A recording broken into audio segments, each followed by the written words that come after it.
Yeah, it's coming along. I got some more stuff to add, which I will eventually, but I don't know. It gets so busy these days with nothing to do. Yeah, that's the problem, right? That's right. Hi, Debbie. Where you hang your violins. What's that? I like your rack. This was my family's instrument hanger that was in our music room when I was growing up, except it's only half of it, actually. It was twice as long, and the other half was for fretted instruments, which we didn't really have a lot of, but my brother Paul was a guitarist, and we had a couple of mandolins. So I gave the other half that's meant for fretted instruments, I cut it in half, and I gave the other half to Brian, because he has 5. And there's room for 4 on the rack, so it's kind of cool, eh? Like, what are you using to hang it with? It's made, well, this, I installed my regular fiddle hanger that I bring to gigs. Oh, just have the top off. Yeah, it usually clamps on. It's a really dandy little rig. It's actually, I'll show you. I got it because I got 2 of them because I do use them quite a lot. Is it here? Oh, maybe not. I'm not sure where it is, but it's this little hook, that holds the fiddle, and it's got a clamp that clamps onto a mic stand. So when you go to a gig, you can just clamp it onto somebody's mic stand as long as you check with them first, because if you don't check with them first, they come and they're like, oh. I have one of those, but I found it like you clamp it onto your music stand, but the music stand gets knocked over. It's not the best place for it sometimes. Well, on a stage you'd be okay, but not in a class. Mic stand is good. Like, mic stand has got a heavy bottom. It doesn't get knocked over very easily. It's meant for it. So, but anyway, but it also, the clamp part just screws right off. So I was able to screw that right on there, And then the other things are just dowels that whoever made it back in 1989 or whatever, they just put dowels in there at the right angle for the fiddle pegs. Just like that. It's a really handy rig. And it reminds me of home, so it's a good thing. How's everybody else? Hi Bev, hi Calida, hi Melanie. Everybody doing good? Hi Dan. Yep, good. That's good. Just gonna invite a couple of people, make sure we got everybody. Oh, there's Stacy. That's good. It's the goat farmer. Hey Bev, you got the memo. Yeah. Oh, I just noticed that. I hope it doesn't create too many optical illusions. Yeah. So far, so good. Okay, well, we're just waiting for a few more people, but I guess we could probably kind of, I don't know, you want to hear a tune, maybe? While we're waiting? Might as well, eh? And I don't know that, did you send out the music? I don't think... Oh, really? Cliffs of Moher? The Cliffs of Moher, you mean? No, you never got it. Oh, okay. I uploaded it to YouTube, but I'll tell you what, I'll look for one right now. Or yeah, the dots, but Yeah. and then the whatever the other tune was. What was the other tune? I don't know. You didn't know the name of it. It was a nice tune. Oh, really? Okay. Let me see here. Cliffs of Moher tune. Was it one that I suggested to go after it? Yeah. Okay, all right. Okay. Oh yeah. So I looked for a version. I just didn't send it. Oh.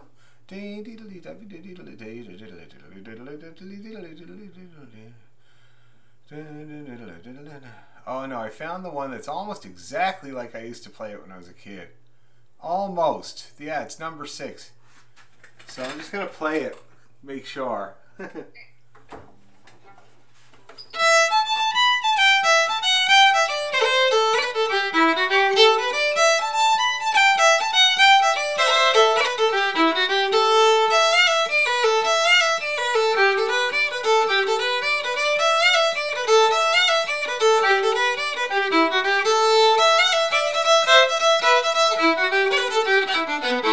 Yep, that's the one. Excellent. Yeah, the only difference between this version, and the way that I usually play it is that at the beginning of the tune I play a great big roll. So anyway, so that means like any time that's like that, it's an ornament, and I'll show you how it works in there. So are you sending it out on email? I am sending it out right this second because of the wonders of modern technology. Can you post it in the chat box as well? Good idea. Yes. Okay, so compose. So we got everybody. Bev.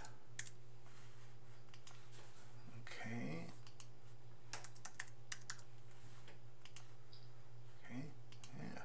Susan, Stacy, Simone, Melanie, Sue, Kayla, Fiddler Me, and Diana. Okay, and this is the Cliffs of Moher.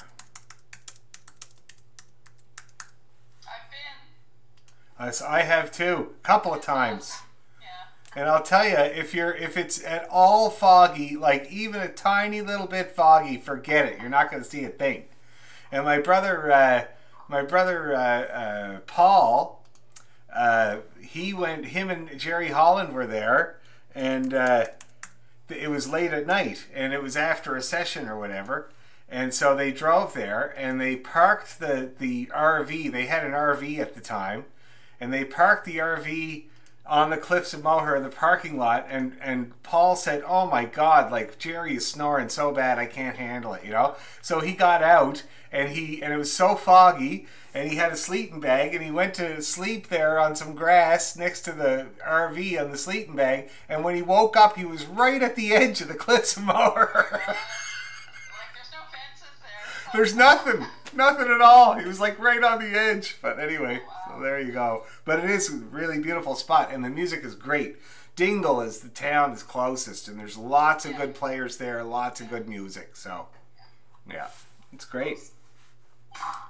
Okay, so I'm going to play the Cliffs of Moher a couple of times while we're waiting for the last couple of people if they show up. Actually, I didn't get it. I don't think you put me on the list. Oh my God, let me see here. Jeez.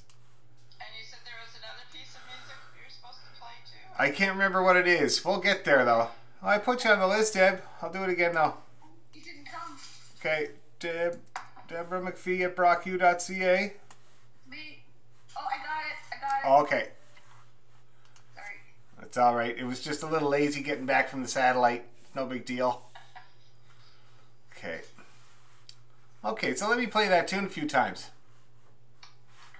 Get it ringing around in the old ear.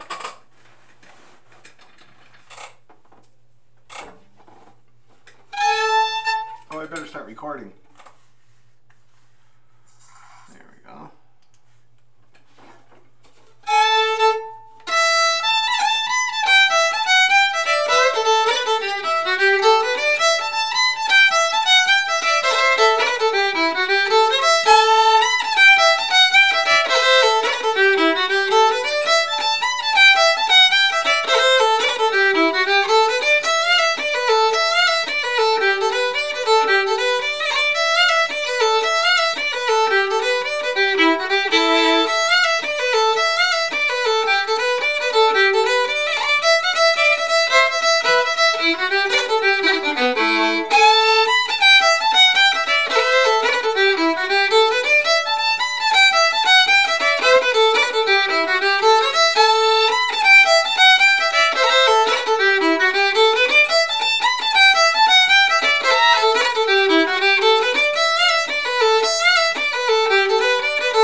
That's the Cliffs of Moher. Okay, so you can hear A minor type of sound going on. It's a great tune, very, very popular tune.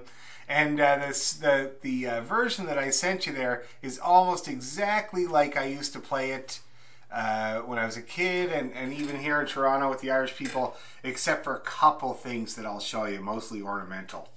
But before we tuck into that, I guess we better get warmed up, and we'll work on some of the tunes that we were doing before. Oh, a few people can't come. Yeah.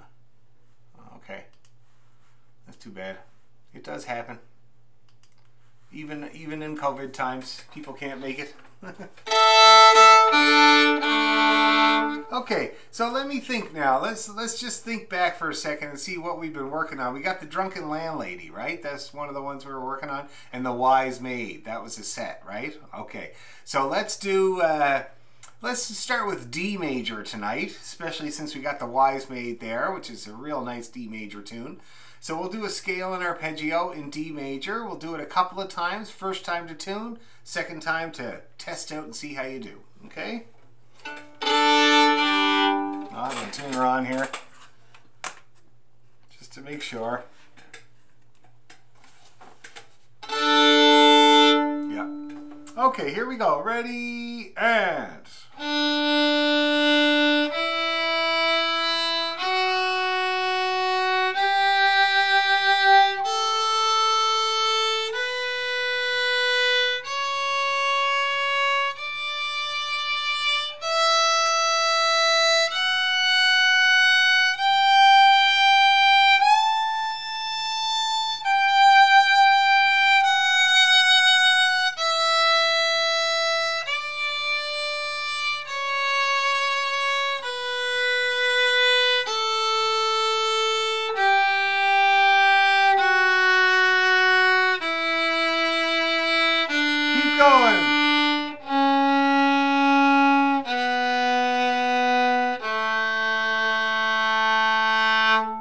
Okay, those were the ones on the G string. That's C sharp, B, and A on the G string there. Might as well do them.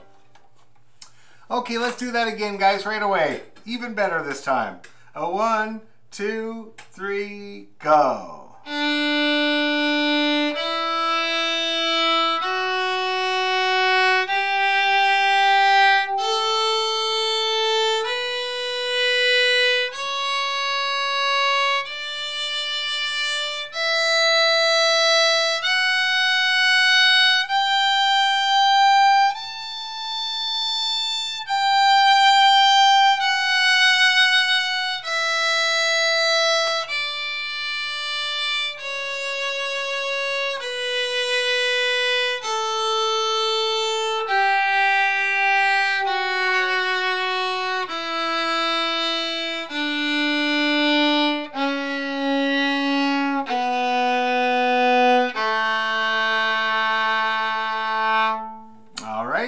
Now let's try a nice arpeggio.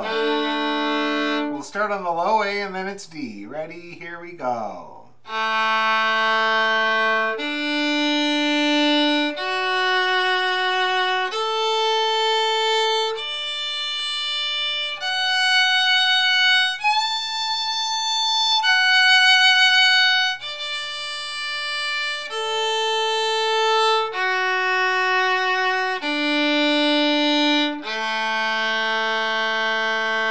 Let's do that one again for a strengthener, all right? Low A to begin with. Ready? Go.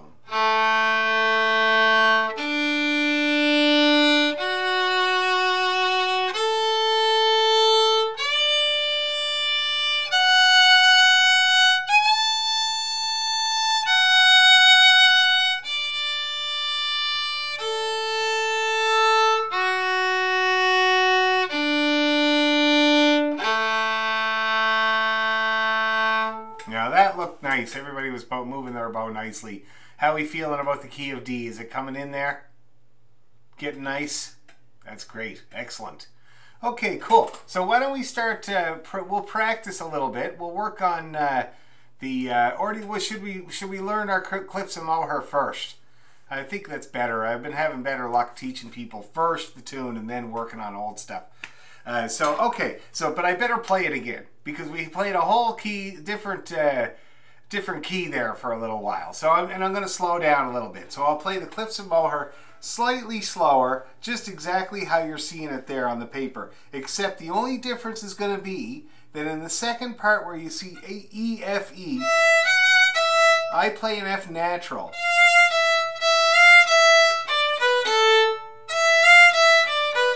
Okay? And I find it sounds much better, and most people I know play that as well. So that's the only difference you're going to see there. Anyway, I'll do a nice and just kind of medium, get the sound in your head.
the Fs, the high Fs there, yeah. Yeah, I don't know if there are any low Fs.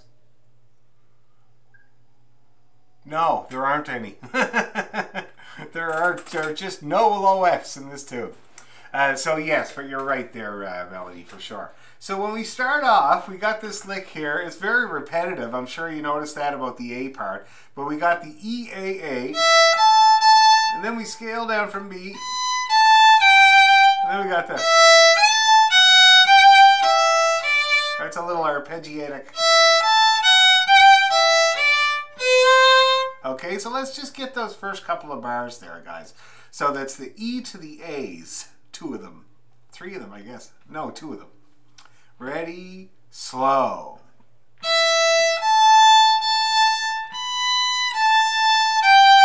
E, A, F, G, E.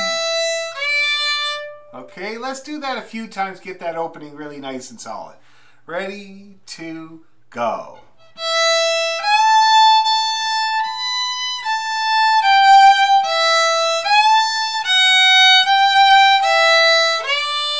Okay, one more time to be sure. Ready, go.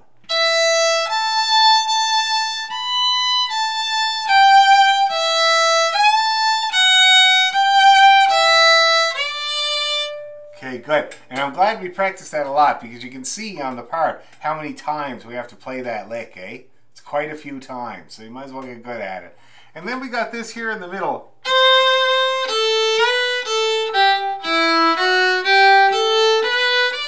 I love that. That's a scale up that skips a couple. Just one, skips the 2. Skips the 2 on the A string there. So we got the 2, the low 2, to the A. And then we got a B, down we go. See that? Let's try that lick there. That's C to the A. Ready, and. And then the 1, up we go. And then we got to do that first phrase again. So let's try that a couple of times there. That's from the C. Ready, slow.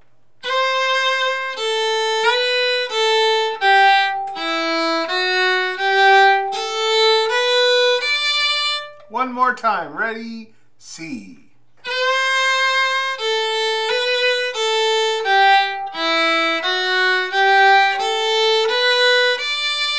Okay, very good. And that's basically it for the A part. We got that. And then that, what we just did. First phrase again. Second phrase again. And then you do that again and again. And that's the A part. So I'd say let's stick our helmets on and go from one end to the other. Try not to die. E to the A. Okay, nice and slow. Ready, 2, 3.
we getting along with the A part, everybody? It's only 2 phrases, so it's pretty simple. Anybody having any problems or questions?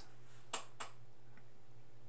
you do, I don't have, I'm flipping screens. Do you do an up bow after that, the whole note there? The quarter note? It depends. With a jig, if I'm going down for that, then I don't slur it. So let me just check.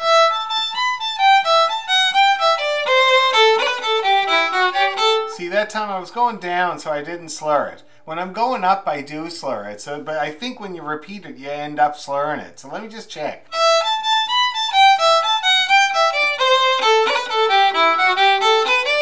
Yeah. See how that works there? Yeah. And that's, for most people I know, that's kind of a general rule of thumb. If you're going up for it, you slur it. If you're going down for it, you don't. Okay? Anybody else have anything they want to ask about in that first part? No? Okay. Now, like I said, the first 3 notes there, I don't usually play like that. I do, but most people that I know play a roll, an A roll, and then pick it up at the B. So...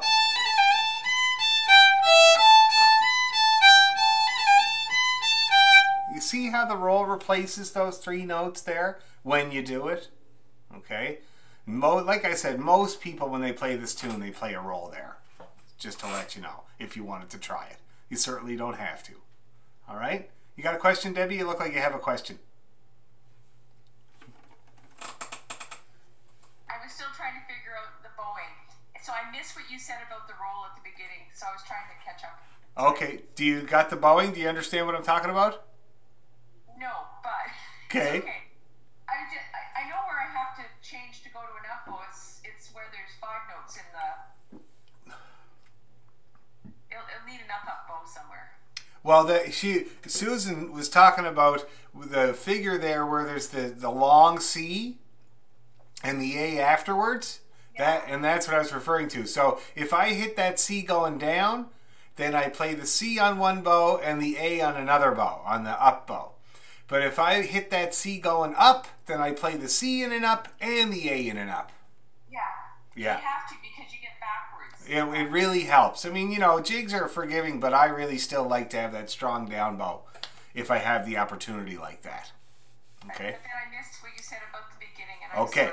That's all right. No problem. So a roll would be on the A. So instead of playing E-A-A, I play a long E roll. So instead of this, it sounds like this. See that? Very simple move. You do it all the time in this stuff. So why don't you guys try that a little bit? I'm going to go back and forth. I'm going to play the regular and the roll. The regular and the roll. And see if you guys can get in on some of those rolls. Ready? Go.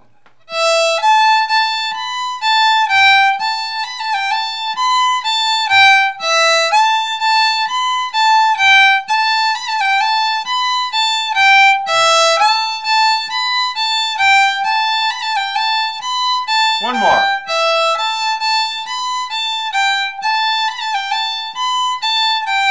Now, how did you get along doing that? No? I think I still missed it. Okay. You're doing it on the very first 3 notes? Yep. So instead of playing an E, I play an A with a roll on it. Oh, an A with a roll. Yes. Yeah, I couldn't figure out the E because there's nothing behind it to get the roll. Yeah, no, it's right on the beat. It's a roll that starts on the beat, on the downbeat. And instead of an E, I'm playing an A. Okay? Does that make sense, Susan? Yeah. Let's try it again. We'll go nice and slow. So if you're doing the roll, you play an A roll, and then you pick it up at the B, the high B.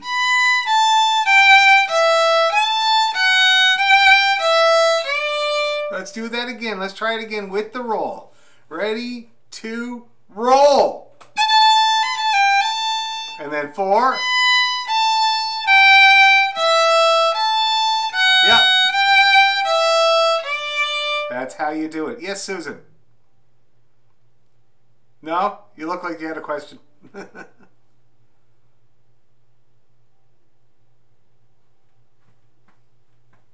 Can you post the music in Oh! the chat? Because I'm flipping between two things, and Oh. that's what's making it hard here. No problem. Sorry, I forgot momentarily. That's okay. Okay, second here. Then once I've got it there, then I'll be able to follow what you're saying. better. Yeah, no problem, no problem. So I just got to open the chat file. That's what I want. Your computer. But now I get where the roll is, and Oh, I good. get the bowing. So Excellent. Okay, now where did this go? Cliffs of Moher. Here it is. All right. It is now on the chat. Okay, so let's try that again, guys. A few rolls, and then we'll carry on. Rolls, and then we'll carry on, and then we'll do it regular so that you can hear them side by side. You know how it works. So rolls first. A roll. Ready, 2, go!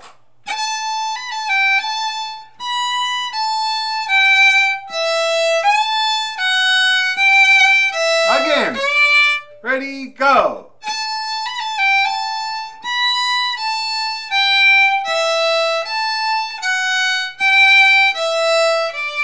Okay, good, good. One more time. Ready, 2, go.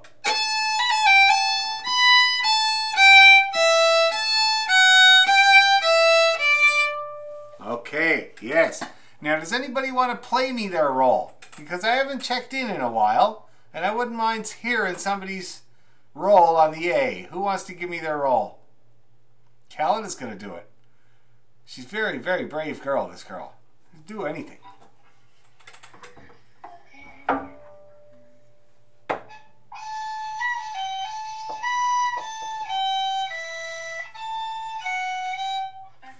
Awesome. Can you do a little faster? Tiny bit. See what happens?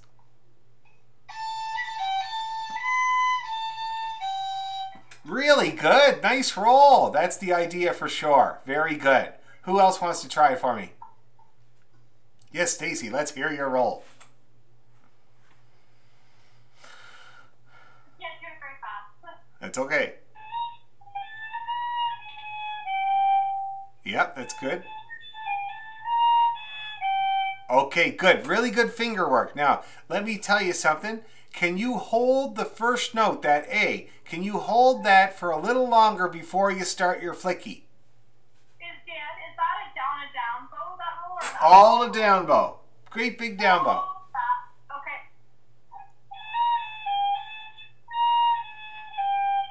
Yep. Oh, sorry, I went the wrong way. Yep. Now try this though. Try, right now you're going A, B, A, G, A. Try going A, G, A, B, A. Yep. That's better. That's a roll. Yum diddly yum. Bow that never ends, right? Yeah. Pretty good. Or no, keep on going on my bridge. Oh, yeah. Good. Very good. That was the best one so far. Okay, very good. Yep, and you'll work on it the rest of your life. Nobody's ever happy with their roll. Who else wants to play me their roll? Susan, excellent. yeah, I'll play. Really nice. Do it again. Really good. Try it. Play it and carry on with the melody a tiny bit.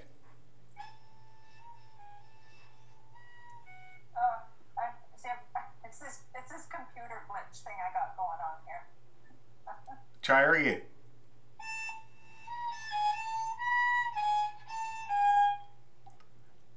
I got the music too small now. It's okay. I'll tell you what. I'll give you a hint though. Do your roll, and then it's a B down the scale, just like that. It's very simple.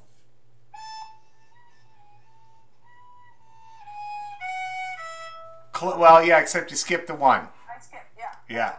but that's good. So you moved on with the rhythm nicely, and your roll sounds good. Who else gonna give me a roll? Come on, Bev. I know you got one.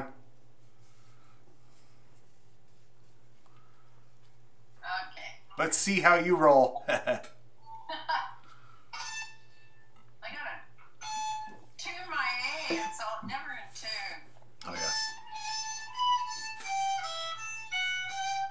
Very nice. Very, very nice. Good timing. And I don't know if you noticed, everybody, but it got cold today. Very, very cold today. And my fiddle had dropped big time. And my bow had dropped too. And two of my students I was teaching today, their fiddles had dropped as well. So you might want to keep your eye on that unless you got a nice tight house. I don't. My house is a lobster trap. Anyway, how about you, Melanie? You want to give me your roll?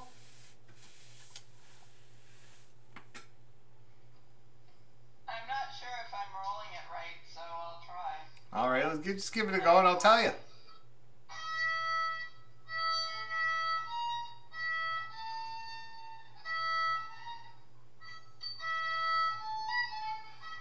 And I'm not sure where to go after that. Okay, so first of all, your roll is going to start on the 3. So 3, 4, 3, 2, 3. Not the E, the 3. No, not the E, the third finger. Put your third finger down. But don't I play the E note first? No, we're replacing those 3 notes with an A roll. Okay, you ready? Yeah, sit down. This is Diana tuning in there. Okay, so I'm going down. Yeah, and then 2, 3. All in the same bow.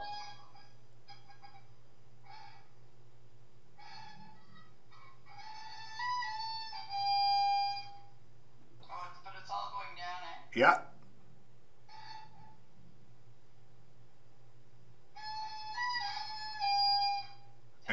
And then you put the third finger back down to finish. So it's 3, 4, 3, 2, 3.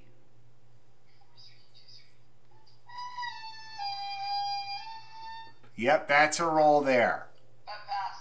But faster, and you got to play the A for a minute beforehand. But you keep working on it. We're going to make more attempts, all right? And in this tune, you end up playing the roll 4 times in the A part, just the first time if you want. That's 8 A rolls. That's good practice on A rolls. So 4, 3, 2, 3 is the fingering. No, it's 3, 4, 3, 2, 3. 3, 4, 3, 2, 3. 3, 4, 3, 2, 3. That's a roll. Hi, Diana. Anyway, do you want to try your roll there, Debbie? Yeah. All right, let's hear it.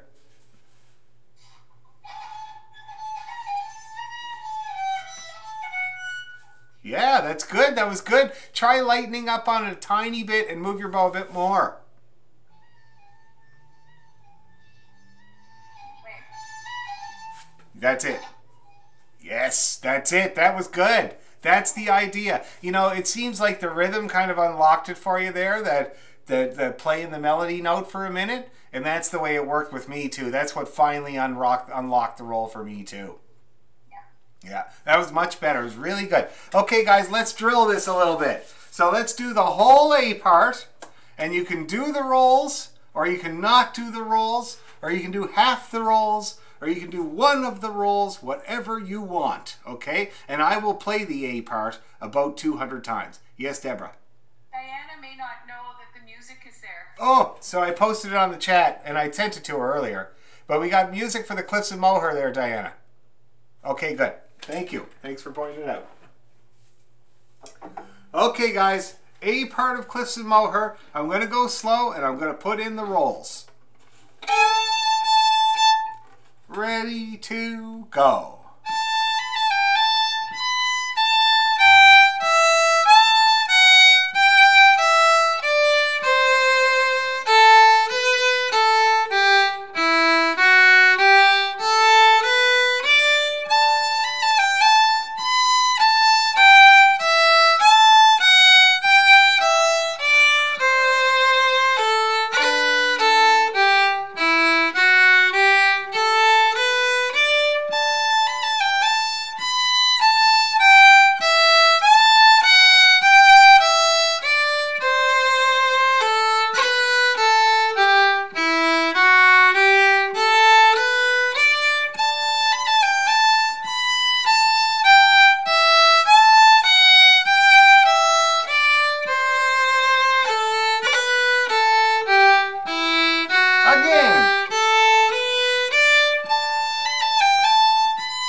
how we feeling about... I saw people's fingers rolling. Roll up the rim. Yep. So when you get to the end of the first part and you end in an A, do you add E, A, do you do C and D? B and D. B and D. I should have pointed that out. Yeah. I don't think that's in the music, but that's the pickup notes that everybody uses. A B and a D. Good point. Be hard to hook it together without that.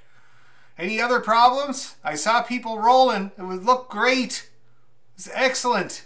Everybody kind of getting the odd one. That's the way it is with rolls. You can only hope for the odd one. Yes, Deborah? I'm such a pest. It's all right. So, I guess it's... Okay, so the first roll's fine. Yeah. But when you get to the second roll, you're coming out of a phrase. I don't find that as simple. Yeah, and like I said, you don't have to do it every time. I was thinking there, I don't think I do it every time. I think I only do it every other time. You know, the people don't constantly put an ornament on there every time, but it's just nice to understand how to get it in there. So if, normally, like if I play it...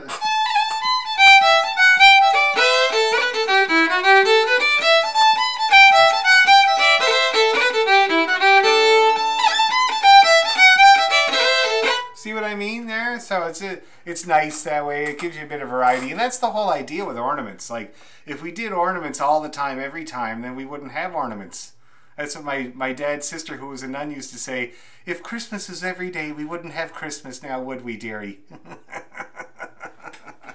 Anyway, so let's try it then. Let's try it like that. Let's try a roll the first time, regular the second time. And then we come back and repeat and do it the same way. Okay?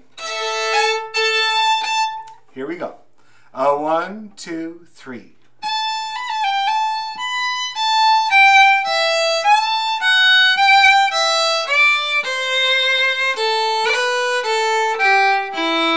Regular.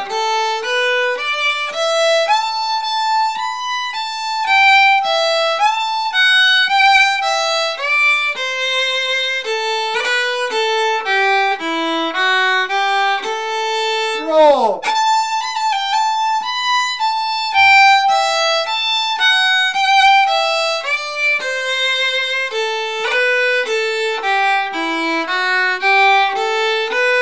No roll.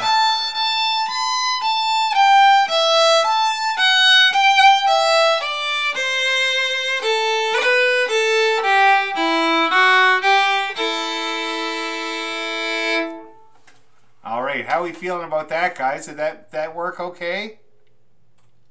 Okay, good. Now the second part, let me just take a look at it quick here.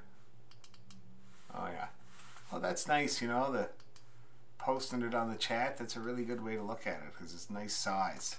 Anyway, so we got this EFE thing, which I think is the whole point of the second part of this tune. I love it so much. See that? And it's very arpeggiated. So we got the EFE and then DBA. Simple as that. And then you do it again, exactly the same. So together, when you do them side by side, it sounds like this.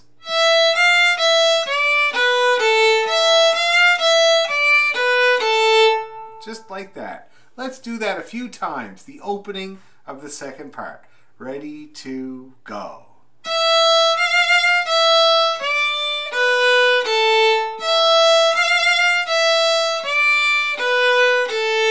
Let's do it one more time there, guys. Ready, go.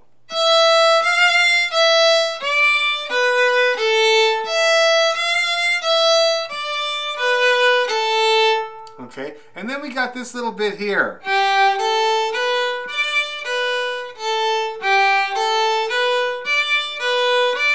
Kind of like an arpeggio with an added A.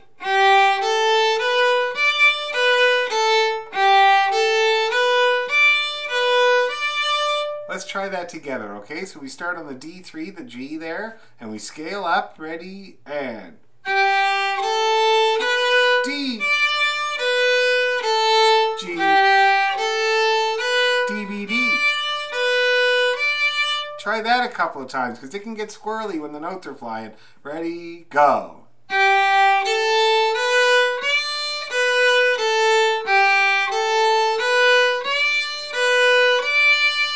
One more time, I'd say. Ready, go.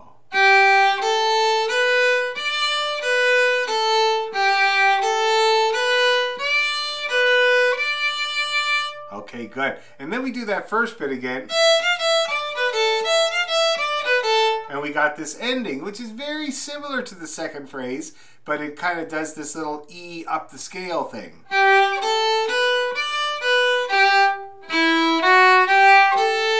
Just slightly different, eh? Only slightly different than the second phrase. Let's play that last 2 bars in the first ending, okay? So this is the second last line, the last 2 bars. We scale up from G, ready, go. And then the D, G, low E, up we go. Okay, let's try that again, nice and slow. G, up we go, ready, go. 3, G, 1. One more time.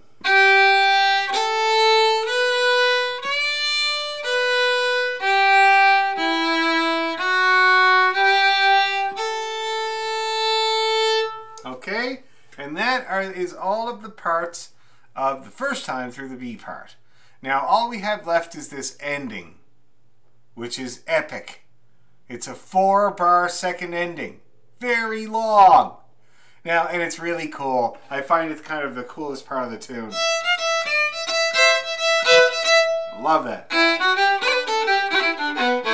And that last 2 bars, I would call the most awkward phrase of this tune. Okay? It's not quite as intuitive as the rest of the tune. So here's what I suggest. Let's start at the top of the B part and try to get to the end of the first ending. See how that goes. Do that again, and then we'll learn the big long ending. Okay? So the top of the B part, E, F, E. Nice and slow. Here we go. Ready, and.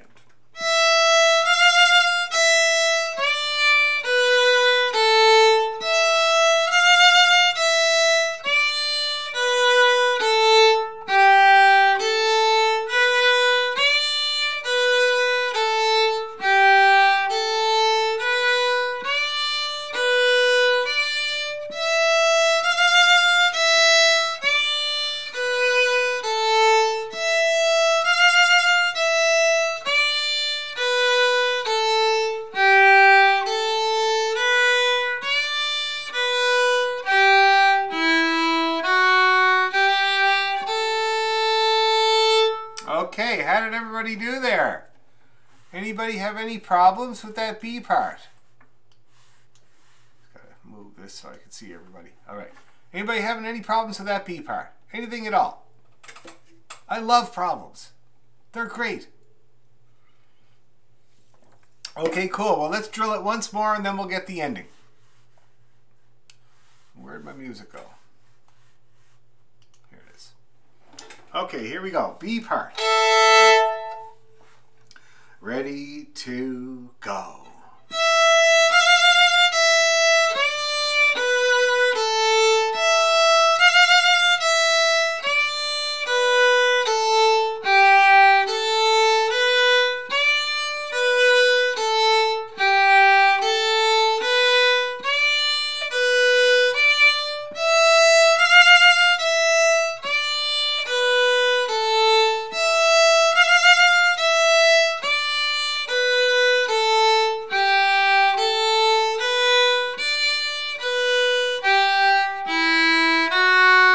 And then we repeat it. Let's repeat it.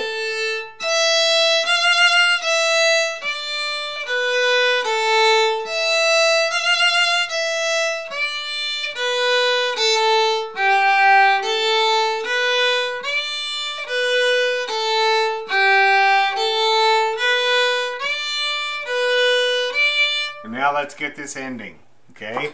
So the ending, you're going to make big use of the E string. You're going to go, and then D, E, C-E-E, B-E-E. So let's just try that, okay? And you're going to want to keep your fingers out of the way of that E string so you don't accidentally touch it with your left hand and make a squeak. So E, F, E, and then D, E, E. Ready? And.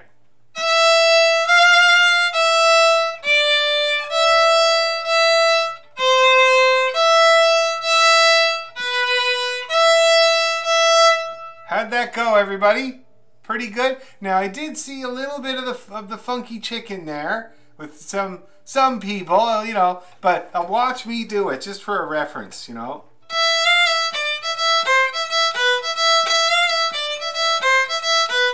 No this, only this. Just to keep in mind.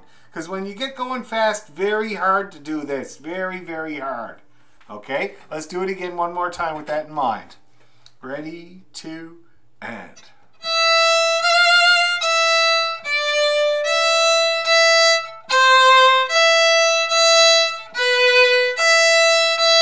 Now that looked better. Across the board. Everybody calm down. All I had to do was mention it. Let's do it one more time a little faster. Ready, 2, go.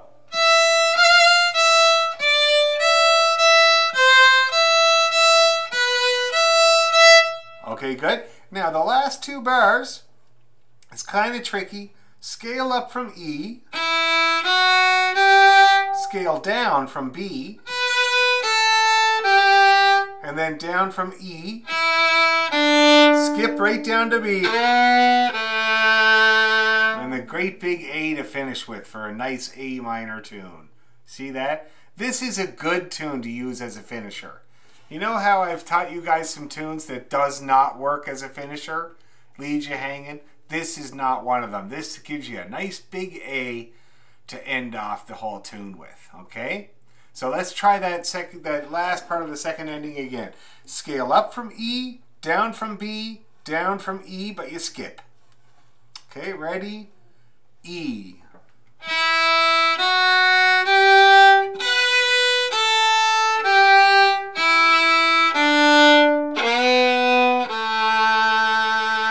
Let's do it again. Ready? And.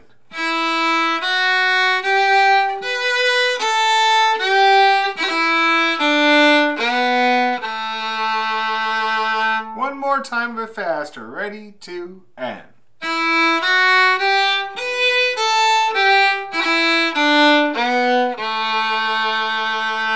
Oh, that looked good. That looked good. So now let's try that whole second ending now. I'll play it for you.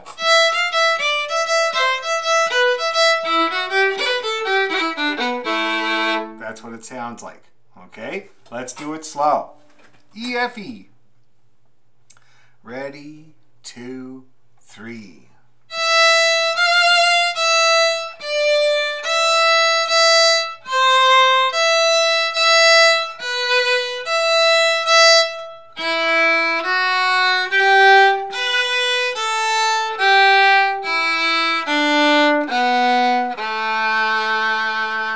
Let's do it one more time there, guys. That looked pretty good. Ready, E, F, E.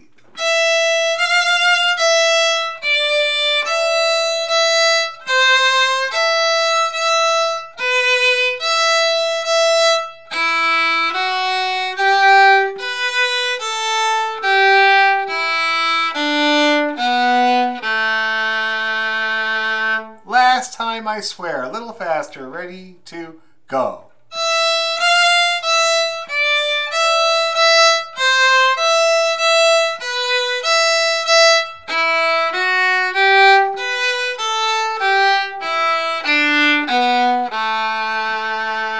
Yep, that's all good there, guys. That's all good. So now, I don't see really anything in our way of going right from one end of the B part to the other, both times through.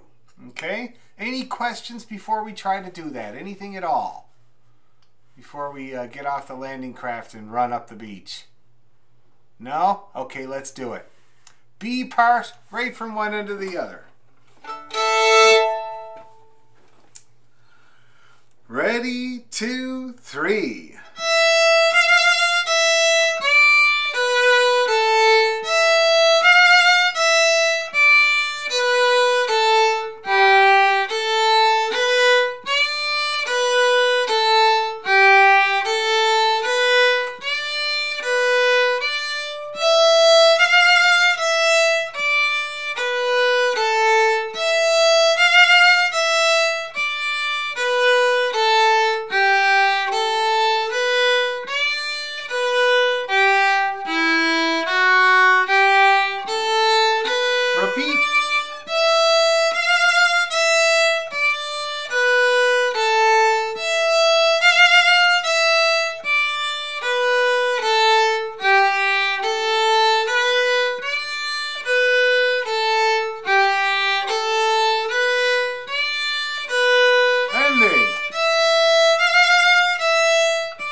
that looked pretty successful overall.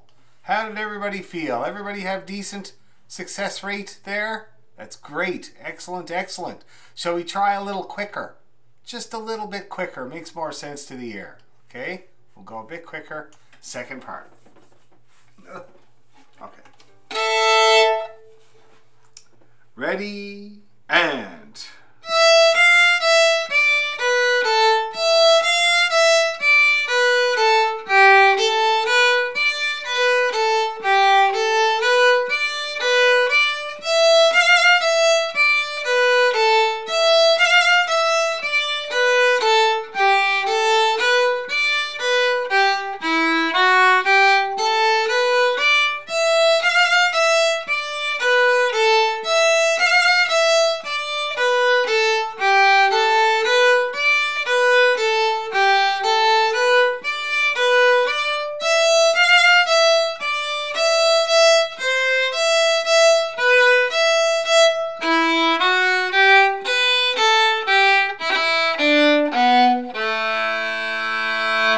Hey, that looked like a good success rate as well.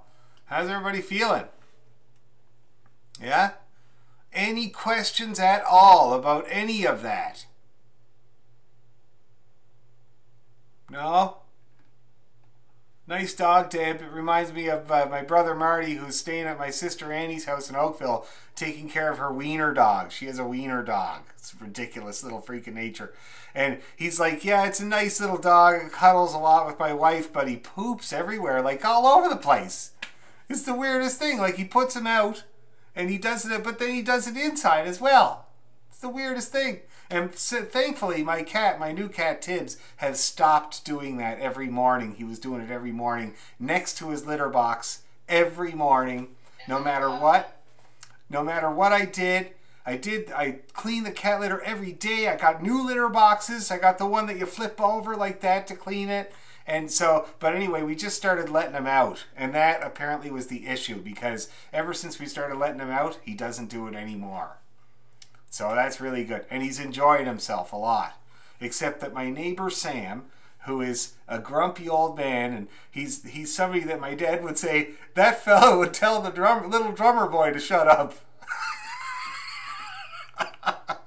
But he had to point out that the cat pooped in his yard the other day. And so now I have to keep an eye, make sure he doesn't keep doing it. Anyway, okay, I've distracted you enough. Shall we try the whole tune? Let's go right from the top.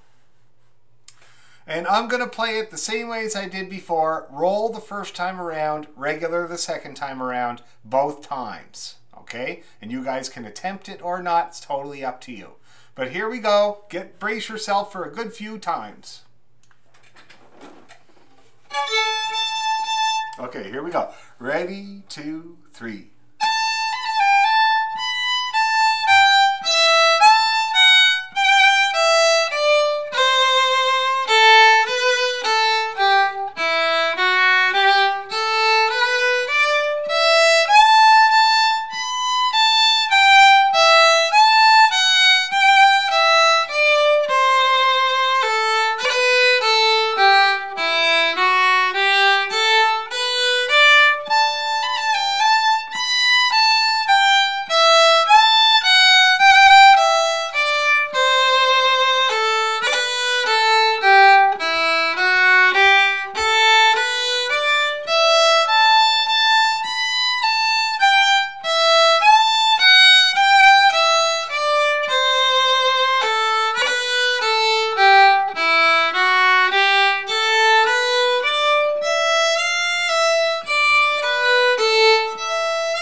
how's everybody feeling about the Cliffs?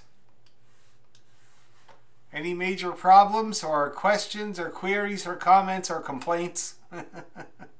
Yes, Kala? Uh-huh. When you're playing it before, like the second ending, the second bar of the second ending, I guess, like that part, the kind of like descending. Yep. You're playing like other notes with it, I guess, like not just the notes that are written. Like what notes are they? Because You mean the double stops? yeah. Yeah. So, and that's a great question. I do this trick all the time. So whenever I'm going like from a note up to the open E, or when, you know, there's a whole bunch of tunes that do that where you keep repeating a note, I often will be lazy with my bow, and my bow won't leave that string. So I will go over and play the notes, but I could just leave my bow on both strings. See that?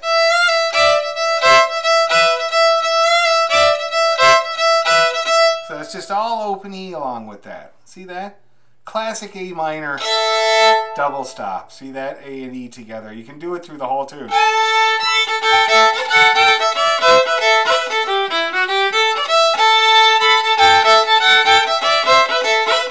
See that? So very good point, and I do it all the time. It's really fun to do and a good skill. Okay? Any other questions like that? That was a great one. Good ears. No? No complaints either? That's excellent. Very good. So let's up the speed a little bit, shall we? Just a tad. Just a small bit.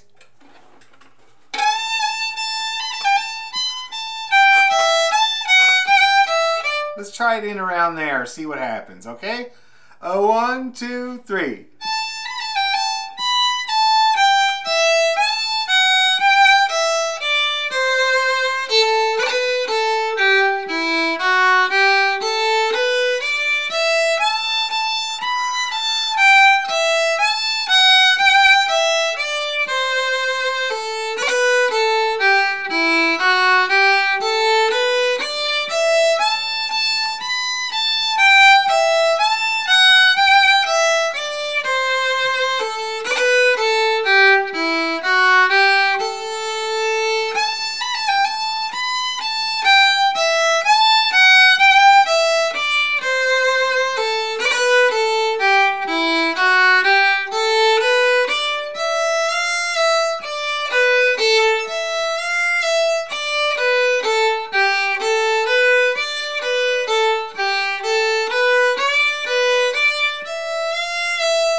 looked really good. We can definitely go faster. Anybody having any problems? No. That's great. Great tune. Love this tune. I wish I could remember what I was going to do after it. What was the one I was going to do after it? Can you go back to your video last week and look it up? I suppose that I could, Melanie. Yes, I suppose I could. I wish my brain worked a little quicker than the hard drive, but anyway, you know. But you posted some other videos, right? Like, I posted a million videos, for God's sakes. Anything else? You got so many. Yeah, no, but there was a tune, so, well, we're not going to learn it tonight anyway. Don't worry. I don't think it's a good idea to try to learn 2 tunes in one night unless they're singles or something like that. But I just would like to think of it.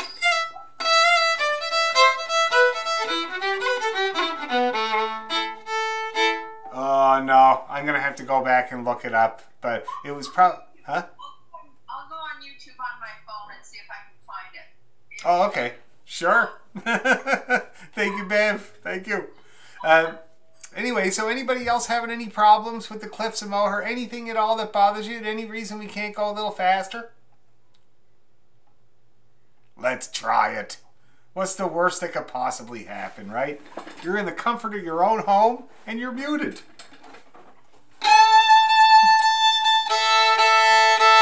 Nobody to bother but yourself. Okay, here we go. So we're going to go like... Let's just see what happens. That's a nice pace. Oh, that's Bev. She's getting it. Thank you, Bev. It's all right. Oh, you're muted. Okay. All right. Ready, 2, 3, go.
That looked like it went really well. Very, very good, guys. Good looking anyway. I don't know if it sounded good, but I'm sure it did. Okay, cool. Anybody got anything? Oh yeah, Bev, did you find out what we're doing? Yeah, you'll have to listen a bit to Cliffs of Moher, but can you hear that? Yep.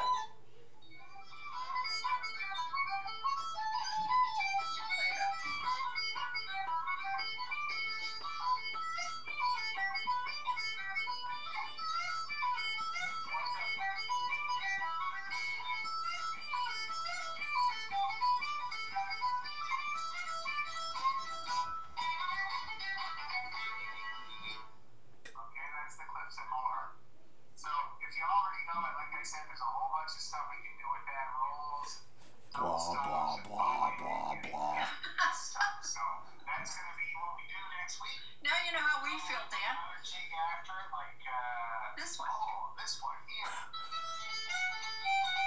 Ah, I don't know the name of it. That was what it was. And I got a tune palette. That's what it was. Yeah. But yeah, that's a great tune.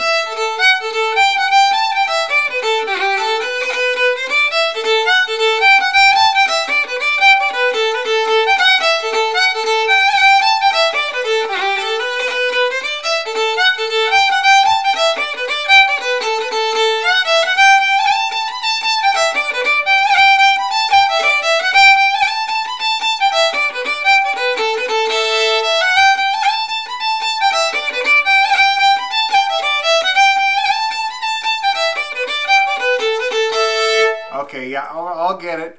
I'll find out what it's called. I'll use my little gizmo, Tune Pal. Have you guys ever heard of Tune Pal? It's an amazing story about the flute player who was a computer science graduate at the University of Dublin, and he came up with this program where you play the tune into the phone and it tells you what the title is. It's amazing. And it always does a really good job. It's amazing to me. But anyway, so I'll take a look at that and see what the name is. Anyway, let's have one more crack at the Cliffs of Moher, and then we'll practice our reels, our reel set from the other day. We'll go nice and slow, and we'll go through the both of them. Dan, I just tune pal the last bit of that. It's either my former wife or dusty windowsills. No, neither. Okay.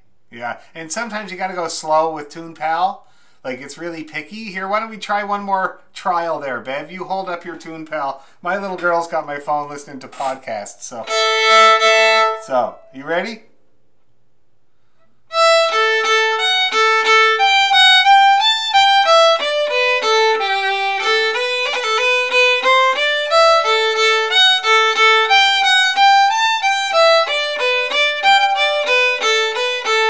Okay, it doesn't let you play the whole thing. Okay, so what came up was Delaney's Drummers? No. Narrow Gauge, Rocky Road to Dublin. What was the second one again? Narrow Gauge, but that came up as a reel. No, none of that is right. Maybe it's not coming across the Zoom, but I'll find out. Don't worry, and I'll post it, and I'll send music out too. Anyway, one more time with the Cliffs of Moher there, guys. Not too slowly this time around. Okay. Okay, ready, two, here we go.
Medium success. A little bit scorched, but okay. Okay, that's good. Right on. So let's take a look at our reels there, guys. We had the Drunken Landlady and the Wise Maid. And I think we should just do the two of them. We'll do them twice each. I can't remember what speed we had the Wise Maid at by the end of it there. Can somebody remind me how fast we were going with that tune? Was it like something like...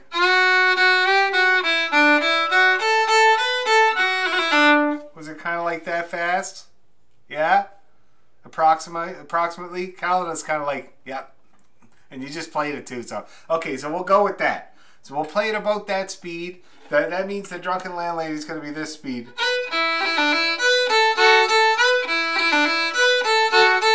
Okay, somewhere around there. So let's do it. 2 times each. Do not stop for any reason. Drunken landlady followed by the wise maid. It's going to be lovely. 1, 2, 3.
right now. Nobody's bow. Stop moving.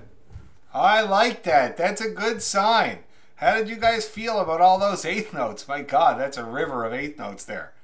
How do we do? My wife's maid fell off the cliffs. Did she? Too foggy?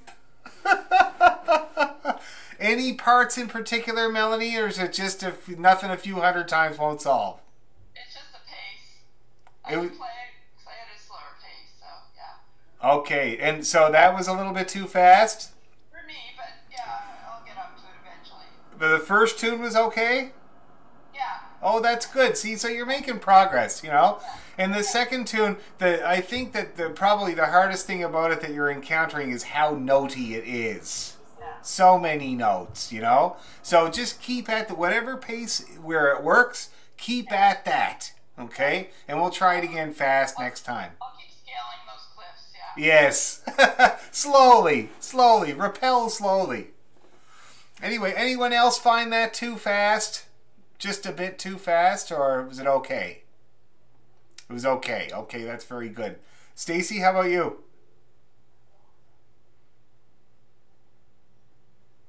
A little fast, but only because I was not here last week and haven't had a lot of time to practice. But I'll get there. There's just a lot of notes. There's a lot of notes in the Wise Maid, yes. Yeah, for sure. Okay, well, that's fine. That's no problem. You must have been busy with the goats, I'm sure. It's a busy time of year, I suppose, eh? Yeah, like we just had a huge kidding season, so like our population is like really cute and lots of goats. I bet it's really cute. Yeah, wow. Well, it's a busy time of year. Little babies have to bottle fed, so it's a lot of work, but they're darn cute. So. I don't know if I told you guys this story, but when I was a kid, we had on the property here, we had a little hobby farm. Now, like I was at the tail end because my oldest brother Jimmy is 20 years older than me. And I actually met him and my brother Chris when I was 6 because they had already moved out to Calgary and were doing their thing, you know, that you do when you're late teens or whatever, early 20s. And they came back to Cape Breton when I was 6. And I remember meeting them like, you know, oh yeah, okay. And anyway, so they had a whole 20 years of life before I came along. And part of that was this little hobby farm that Dad had. And we had a cow called Chico. And we had goats. And we had a bull goat called Alec. And that goat was like indestructible. That thing, my dad said he was crazy and ended up having to return him to the guy that we got him off of because he was out of control. And my dad always it was near the Cancel Causeway where we got the goat, you know? And he always makes the joke that we tied him to a tree because there was nobody home. And the next thing, Alec's going across the causeway dragging the tree. Like he was a crazy goat, you know? And we also had sheep. And I remember Dad was showing me the little lambs because it was the spring and there was these little cute little lambs and I was playing with them through the wire fence. I was playing with these little lambs. And then I sat down to the big dinner. It was Sunday and there was this meat and it didn't look like roast beef like usual. And I ate some and it tasted funny. It had that weird taste, you know, that lamb has. And I said to my mom, "Mom, what's this meat? It's not regular roast beef." And she says, "No, dear, it's lamb." And I thought to myself, oh, that's what guilt tastes like. Oh no. It's got a very wide and distinctive taste, eh? It does, it's gamey. Yeah. Now I love it. I don't have any problem eating the cute little buggers now. Not a problem. But, you know, 8-year-old me was kind of shocked, like, how sad. Nope. I'm a traitor. Don't tell anybody. Oh, wow. Jeez. Wow, that's interesting. That's amazing. Won't eat the cheese and I won't eat the meat. Wow. I don't like the cheese. My wife and my boy, they love goat cheese, but it's too much. When I was growing up, the only cheese was Velveeta. That's the only cheese that we ate growing up. And it was sandwiches with a little bit of the plastic still left on the outside of the slices of Velveeta. Because my mom made a lot of sandwiches, you know. Anyway, okay. Okay, now let's go again, guys. Let's go with those reels once more. Same thing, all right? Limber up, and we'll give her one more go. I don't think there's any reason to go faster. Let's go the same speed, okay? And I hope everybody's rolling on that first tune. Here we go. 1, 2, 3.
Now that looked like more of a success rate, for sure. Yeah, that's good, that's good.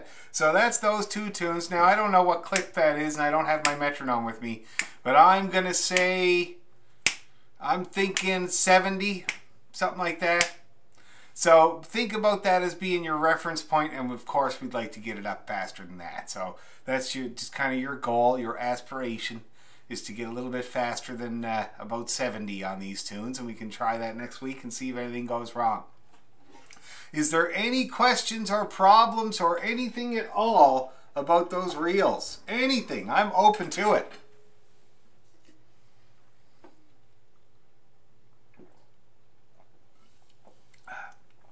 Nothing? Everybody's good? That's great. Nothing, just keep practicing it and getting it faster. That's all, eh? And we talked about bowing last time. And remember, we had a big talk about the different bowing styles you can get in there, eh? And it makes me think that maybe should I write out the Wise Maid with the long bowing marked in there completely? That's what I'll do. I'll do that, and you know, it's just to get you started. Like, that's the main thing about long bow. It's so hard to get it started. Like, even people that learn how to do it, to actually get it into their tune is a different story. So that might really help. So I'll do that this week. Yes, Debbie? I'm wondering, I mean, that's not a long song, but would it be better to learn on a shorter song? The thing is about no, because, like, I mean, I guess you could, but the thing is about longbow is that you need a crack at it. You need a good long crack at it, because if you're playing a single, I mean, it would work, but you'd be finished the tune before you actually even figure it out. And the nice thing about the Wise Maid is all those eighth notes in a great big row in the second part. You can just do it endlessly and see when it works. Because, you know, any of these bowing things that I got under my arm here in Toronto, these Irish bowing things, like, I had to take multiple cracks at it. I had to keep trying to do it. Now, luckily, I was in with a good crowd here in Toronto, because the Irish people that play here are really heavy duty, and they'll if a tune is going good, they'll play it like 5 times easily, and so it gives you multiple cracks at it. You just keep trying to do it, you know. Sometimes you play at other sessions and it's too slow, and they only play the tunes a couple of times, and so the chance is gone, and you can't get the groove or whatever. So that was the advantage of being here in Toronto. And certainly I took advantage. I went to a session every night of the week when I came here, because I had been living in Ohio before that, right? Which is where I started playing the fiddle again. And there was a nice little Irish scene there, but it was what I call a music stand session at the coffee house on a Sunday. Everybody with their music stands out, you know, lovely people, and I had a great time. But then when I came to Toronto, it was like, wow. Sunday night, Doraquillos with wicked players, awesome players. Monday night, a place called McCarthy's, beautiful little pub in the East End. Maeve McCarthy, I love her. She's a great lady from the north. Anyway, nice little session there with good players. Tuesday night, Patrick Orso's session downtown. We and Kim went religiously. Wednesday night was the Transac. Thursday night was Doraquillos again. Wicked players. Some of my idols when I first moved to town. Dahi Connaughton playing the flute. Good friend of Matt Malloy's. Good friend of Frankie Gavin's. I was really anxious to get him noticing me. You know what I mean? Friday night was the Cayley, where everybody went to the dance. Saturday was Doraquillos again. And I went to every one. And if I found out there was a good player in town, somebody set up a little session somewhere, I was there. Just to get that immersion, because that's what you need. You know, that's when you're learning a language, it's the most important thing, is to continue to keep trying to do it, having cracks at it. So that's why the longer tunes are kind of better for that. I'm just wondering, I think we talked about it before, but have you ever thought of doing just like separate workshop on ornamentation? Yeah, well, definitely, yes. I should, Deborah. I should, and I will at some point. But we could even make a whole class of it here with our intermediate class. I mean, because we've touched on some ornamentation along the way, right? We've touched on this, touched on that. It would be great to kind of double down and spend a whole class just talking about the ornaments that are possible, what we have already tried, what we could still try, and try to get it into a tune. Take a tune that we know to pieces and really try to get the ornamentation in there. So I think that's a good idea. Now we should definitely do that for sure. What were you going to say, Melanie? I was just saying, I first saw or heard you in Guelph at the museum when you were associated with the Guelph group. Yeah, Riverside Celtic College. Yeah, so that was like, I don't know if it was 10 years ago. So how did you wind up in Guelph? Eva Macaulay. So Eva is a really good friend of my friend Kim Vincent. Remember we were talking about Kim Vincent there?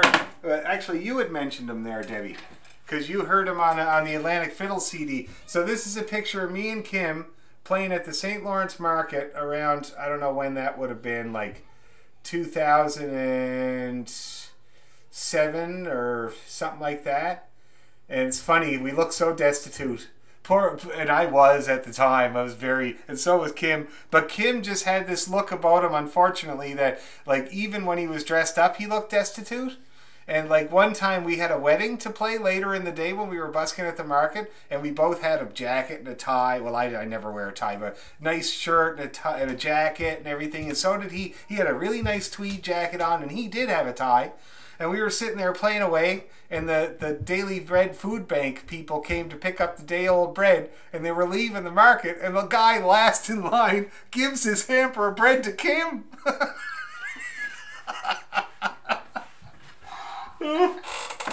But that was the other advantage, eh? Like that's such a very powerful thing in our tradition. And it's kind of the unfortunate thing about Cape Breton is that it's not really possible right now. And the tradition is that so at the time I would have been. You okay, buddy? Yeah, I just really need to go to the bathroom. Oh, okay, really need to go to the bathroom. God. Anyway, so in the tradition, at the time I was about, I don't know, 27, 28, something like that, and I found Kimmer, right?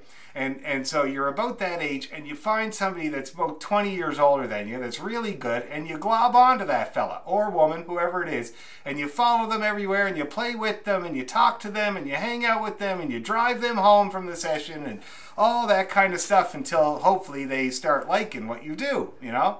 And that was Kim with me, and me and him played together for about 5 years, and he unlocked a lot of music for me.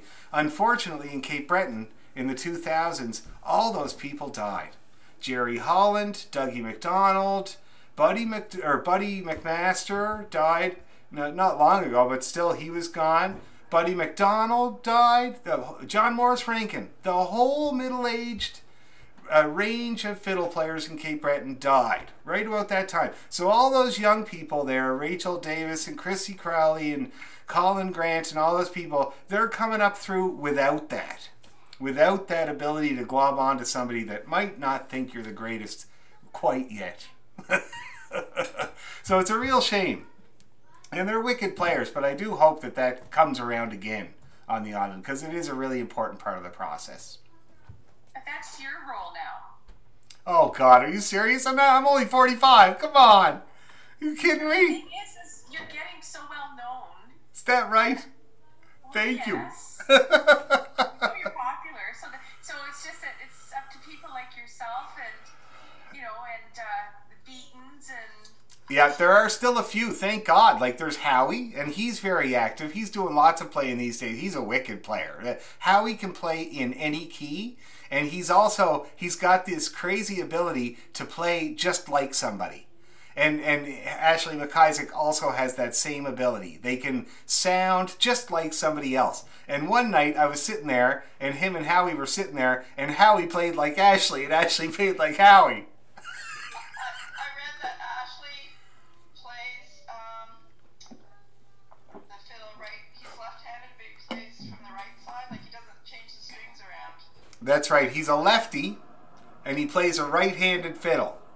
Because his father couldn't find a left-handed fiddle. They're very rare. They're hard to find. Him and Stan Chapman were trying to find a left-handed fiddle because he was trying to play righty, and he got to a certain age, and his teacher, Stan Chapman, great teacher, taught lots of people, was like, this is not going to work out. Ashley needs to go the other way. Because it doesn't always work. Like, my dad was a lefty and played like this.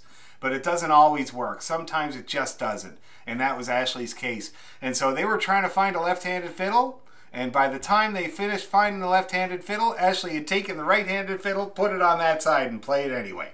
And so it's kind of wild to watch him, because to get the G string, he does this move. It's so wild. But, you know, it just proves that you make it work. No matter what, you just make it work.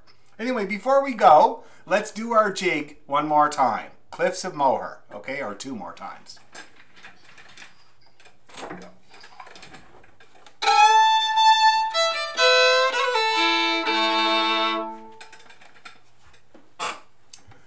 All right, not too fast, but not too slow. Ready, 2, and...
Okay, looking good there, guys. So I got my work cut out for me. I'm going to record that tune and find the title for it, the next tune. I'm going to do the bowing for the Wise Maid. I'm going to write that all out and send it to you guys. And I'm also going to record, there was another tune somebody wanted me to record as well. Coming to mind? Don't know? Can't remember? Okay, well, we'll stick with the one jig. It's fine for now, okay? And remember to work on that Wise Maid Drunken Landlady set so we can see if we can get it up a little bit even more next time. And I think the bowing will help. When I send you the bowing, I think that will help move it along a little quicker. Okay? Thank you. Thank you, guys. Happy Easter. Have a great weekend. Happy Easter, everybody. Thanks. Thank you. Bye. Bye-bye.